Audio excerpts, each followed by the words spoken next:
Have you ever wanted to know how big heaven is? The Bible actually gives us hints, even down to the feet of some part. Wait until you see this. Let's go. First, we must understand that God himself, he's not small. In fact, in the Bible, he says that heaven is his throne and the earth is his footstool. How big do you have to be for that? The Bible also says that the highest of heavens can't contain him. When I saw the Father in my vision, I could not see his face, but he's bare minimum at the least 1,500 miles high. That's just to give you a human perspective. He exceeds that. Let's look how big the throne room is. The Bible says that it was many angels around the throne. In fact, it says 10,000 times 10,000.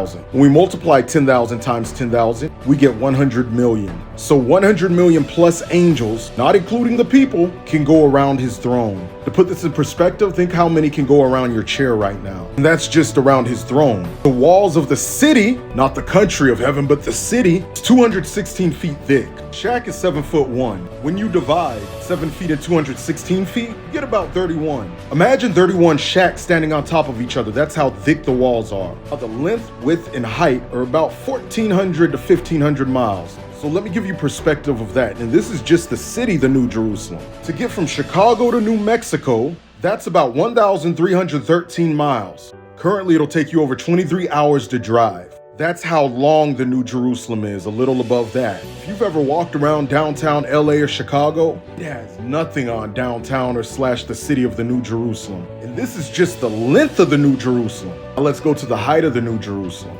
Still about 1,400 to 1,500 miles high. Let's put this in perspective. And remember, God is way taller than this. It's 5,280 feet in a mile. So when we multiply 5,280 feet times 1,500 miles, you get 7,920 feet. That rounds off into 8 million feet. Have you ever been on an airplane? Planes fly at about 36,000 feet. So when you look out the window, you notice you're high up. However, that height of you being in a plane can fit into the height of the New Jerusalem about 222 times. To give you more perspective, space starts the Kármán line at 62 miles high. That's around 327,000 feet. You still got at least 7 million feet to go to reach the top of the New Jerusalem. By the way, which I believe God is at the very top, and his light is what goes down in it. This is just the city, not counting the countrysides of heaven, and that city will be on the earth one day.